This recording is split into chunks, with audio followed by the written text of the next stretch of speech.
to Gamma Bro Hulk Reviews.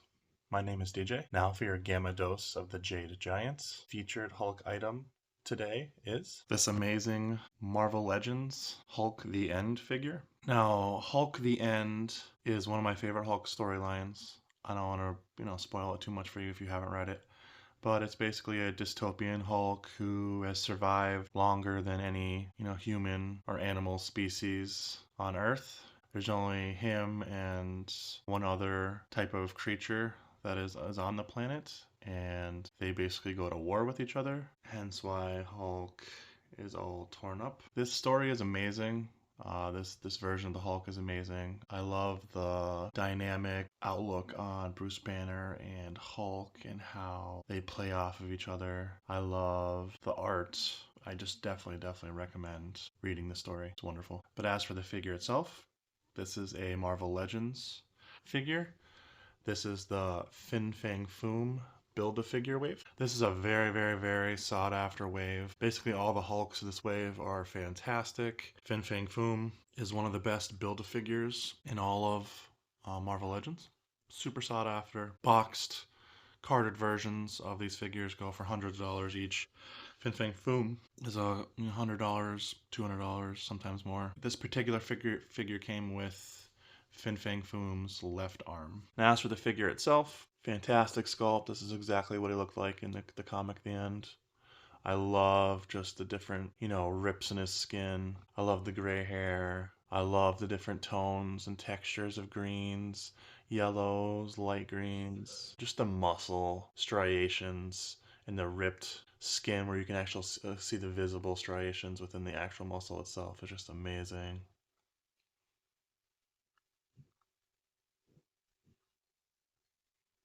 Hulk in his loincloth. Because who needs pants when you're the only one on the planet? I'm surprised he's wearing anything, to be honest. I like the chest, leg, painted fingernails, even the longer nails. I mean, they really went, pretty detailed with the figure. And then the toenails.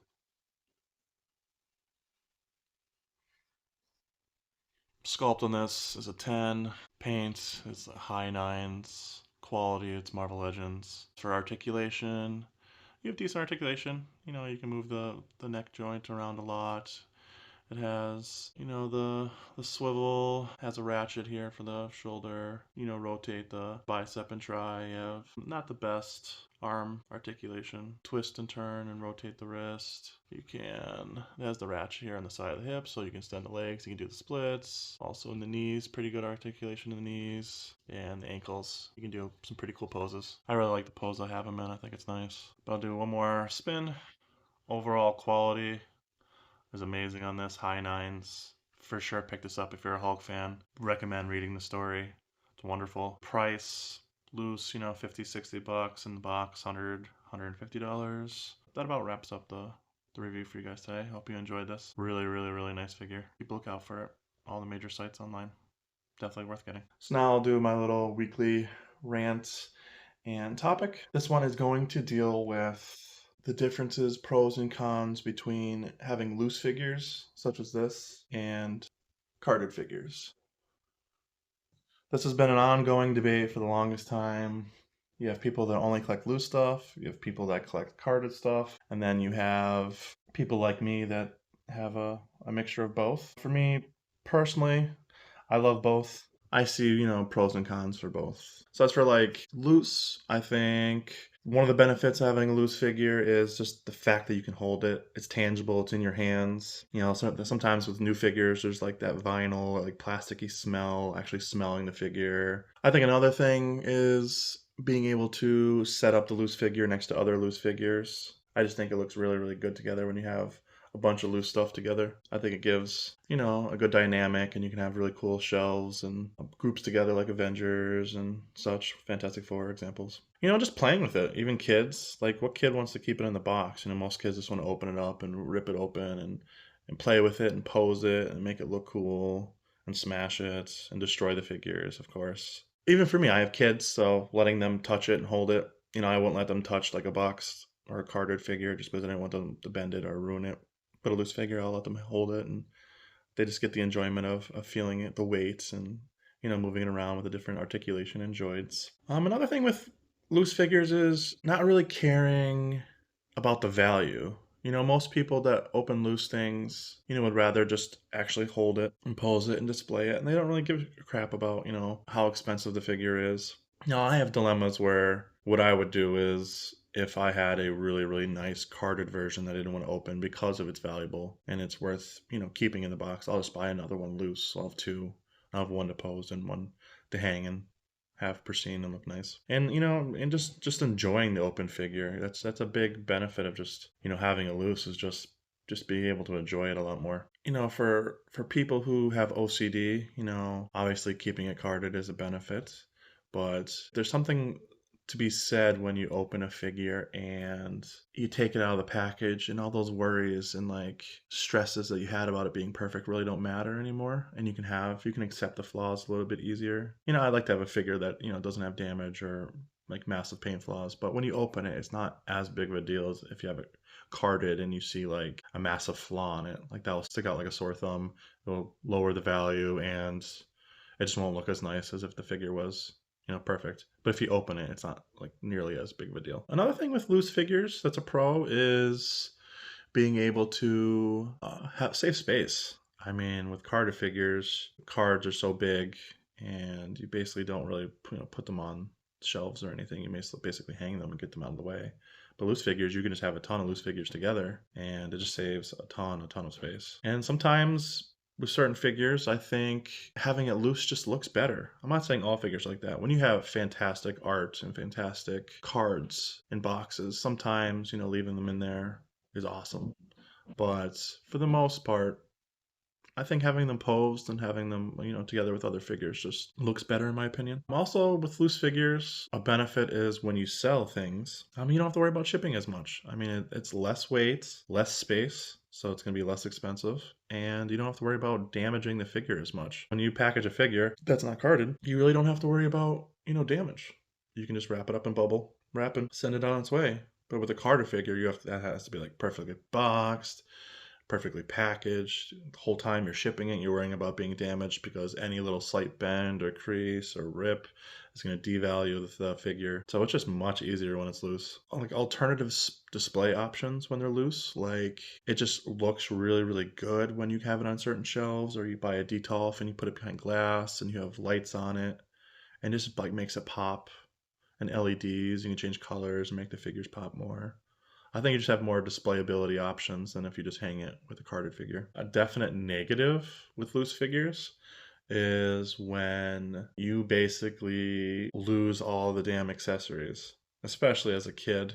I mean, when I opened loose figures and the figures came with like 4 or 5 accessories, like there's no way I'm saving those accessories. Oh, they're gonna get lost, never to be found again. Like with my kids, my kid has expensive tastes. He loves NECA, so now he's into NECA Predator stuff.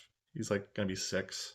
Who buys NECA Predators for the 6-year-old? Unfortunately, I do. And those things come with alternative heads and throwing circle discs and cannons and blast effects, and having him try to keep all those accessories and keeping track of all that stuff is so annoying. And with a $36 figure and you lose the accessories, the value of reselling that's out the door. So I try my best just to put the accessories in a bag and hide it out of the way so my son doesn't have it anymore. And if he asks for it, then I'll give it to him. But for the most part, like as soon as he's done with it, I'm trying to gather up their accessories so he doesn't lose it. Carded figures, the pros and cons. There's definitely a lot of benefits to carded figures as well. The OCD of always like wanting it to be perfect. The whole point of keeping carded figures is just to have the perfect card and the perfect bubble and no rips or tears. Once you get it, you basically just hang it up and keep it out of the way and away from kids. A benefit to carded figures is it's a look, especially the 90s, late 80s, early 90s. I mean, just having them carded and all the bright colors just remind, like when you have a bunch of them together and you have them hanging on your wall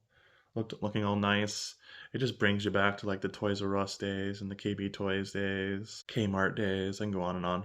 But just having those bright colors and the beautiful artwork is just such an amazing thing to have, especially in the early 90s. Like my cards today, I mean, with the retro Spider-Man stuff and X-Men stuff, that they're basically replicating the 90s. But Marvel Legends and the boxes and stuff, like who cares? Like open that crap up, because it's just not even worth it. And don't even get me started with the boxes that don't have the actual windows where you can see the figure. I mean, that's moronic. And for people who keep those in the boxes, I have no idea why, because like literally you can't even see the damn figure. It's so stupid. But the art is of the 90 figures is just amazing. Unlike any other era, hanging those on your wall is just so sweet. Another benefit to having carded figure is having the ability to keep people away from touching the figure. I mean, when you have it carded, nobody has ever touched the figure. So you on the secondhand market and you're buying used figures. I mean, who knows how many people owned that figure and played with that figure and touched that figure. And some of these early like 80s and 90s things have been in basements for like 20, 30 years, and dust, and I mean I can go on, and mold. And I mean, when you have it carded, you don't have to worry about that. I mean, for the most part, been untouched. So if even if you buy a carded figure that isn't super expensive and super sought after, and just buy a carded figure for a couple dollars more than a loose figure, it's worth it because nobody's touched it, and you just have the benefit of being the only person to actually play with the figure and hold it in your hands. I think that's huge. Another benefit to card figures, as I said before, is when you hang it and you keep it out of the way, it keeps it away from kids. Some people, I'm sure there's been travesties. I've seen videos and pictures of really nice loose collections, and their 2-year-old just happened to come in when they weren't paying attention, and say they had like Gundams and really, really fragile, frail like items and figures, and 2-year-old comes in there and just annihilates and destroys all the figures, and just hundreds and hundreds of thousands of dollars just ruined. That's terrible.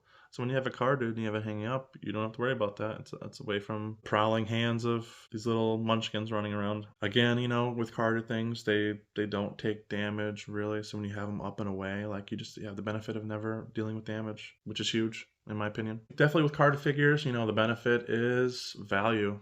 Boxed or carded figures, obviously more money than open loose figures. The only time when that isn't happening is when there's a really rare box set and flippers, open up the box set and sell each figure individually. That will total more value than what the box would be, not opened. But for the most part, when you buy a carded figure, it's double, triple, quadruple the price of what the loose figure is for rare ones and valuable ones. Another benefit to carded figures is obviously the back of the card. I mean, a lot of these 90s cards shows, the play sets and all the alternative figures and the sets, and that's so cool. Just if you don't have the opportunity to buy every single figure of the set, you can just flip it around and admire the art and the figure, and it's like a checklist. You can like check off like what figures you have to that certain series. I mean, it's so nice and beneficial. It's definitely worth it sometimes to have it carded. A downside to carded figures is you having to keep it away from UV rays and the sun and basements. So with the sun, if it's exposed too much, the card will fade and the bubble will turn yellow. That severely devalues the figure, unfortunately. So just keeping out of sunlight and keeping out of the way of everything, basically, and just like on the wall stored away, so it keeps the value. Because yellow bubbles, even if it's not a valuable figure, it's just terrible to look at yellow bubbles because it's hard to see the figure and it just changes the whole look of it. So if you have a yellow bubble and it's not like super valuable, just rip that bad boy open and play with the figure and pose it. It's really not worth keeping it if it's yellowed like severely, unless it's an extremely valuable figure where it needs to still be packaged. Another thing is the glue. Over time, some companies are cheaper than others and use cheaper materials, and sometimes the cardboard deteriorates way faster. The bubbles and the arts just fade a lot quicker with the terrible materials of some companies. And the glue. I mean, glue is terrible in certain companies, and there's just no way of saving it, and the bubble's just gonna fall off anyway over time. That's terrible. Is when you put all the effort into taking care of it and making sure it's pristine, and it really doesn't matter. Just time will just sometimes ruin certain cards and certain bubbles, and there's just really nothing you can do about it, which is super, super unfortunate. Another benefit of having carded figures is it reminds you of like a toy store. So when you have a ton of carded figures together and you just like hang them up, it just reminds you of Toys R Us in those places. It's so cool. And it's so fun to see a lot of like all the bright colors and all the different series and different artwork just all together. Just amazing. And then you have people that have like the corkboard walls with the hooks where you can like put like 5 or 6 together. And it really reminds you of like the aisles to like, Walmart or Target or Toys R Us where all the figures are lined up. It saves space. It just looks awesome, and I would love to do that eventually. But the downside of that is you only get to see the first figure like in that actual row with the hooks. So it's cool to flip it and like see what's behind it, but unfortunately you're only gonna be able to see the first in the row. Shipping. That's another, terrible thing with carded figures, as I said before. You package that up and you're just worrying that it ships to the person in perfect condition. Because people will pull a fast one on you, and any little flaw or bend or crease or anything, they're going to try to devalue the figure to get it cheaper, unfortunately. The downside sometimes with card figures is you just can never display it properly. Sometimes you just don't have the room. So unfortunately, you don't have the room and you don't want to open it. So it goes in a plastic bin packed away. And a lot of people I know from the 80s and 90s would just do that and store it and just never touch it. I don't understand why people do that, and then they sell it like 30 years later. But it just defeats the purpose of having it carded and not being able to display it. It's just unfortunate when you have such cool artwork. The last thing I can think of is build-a-figure parts. When you have it carded and stuff, and you have those accessories, and you have a loose, the chances of finding 100% complete with accessories is tough. Build-a-figure parts. So when you have it packaged, you can't build-a-figure. So the benefit of having a whole set of build-a-figure figures is to build it and to put that build-a-figure together and to have that that figure. So for the people who have complete sets of things that are carded and you just want to see a Galactus build-a-figure or Fin Fang Foom build-a-figure and you want to see it complete and you can't, and then you have to debate with, where's the value at? Is it more valuable to sell those figures boxed as a set, or open them up, sell them individually, put the build-a-figure together, and then sell that build-a-figure separately? Debatable. I don't know. I guess it varies with whatever set you're discussing, but for the most expensive ones, that's interesting to think about. But that's basically my pros and cons for those, different loose and carded figures and benefits of each. And again, for me personally, I love both. I think they're awesome. With you guys, what do you do? Do you have, carded figures? It's all you collect is carded. Do you have loose, or do you have a mixture of both? What do you like more? That's really hard for me. I'd probably say I like loose a little bit more just because I love posing figures and I'm really good at posing stuff. So I really like, sitting on a shelf and seeing it all nice posed. But just give me your opinion. What do you guys like more? That's it for today. So smash the like button and hope you enjoyed this talk, and I will see you in the next video. All right, guys, take care. Peace. I don't ever slow up, no I don't take shit. I got no love for the fakeness. If you wanna play tough and wanna hate this, I'll always show up.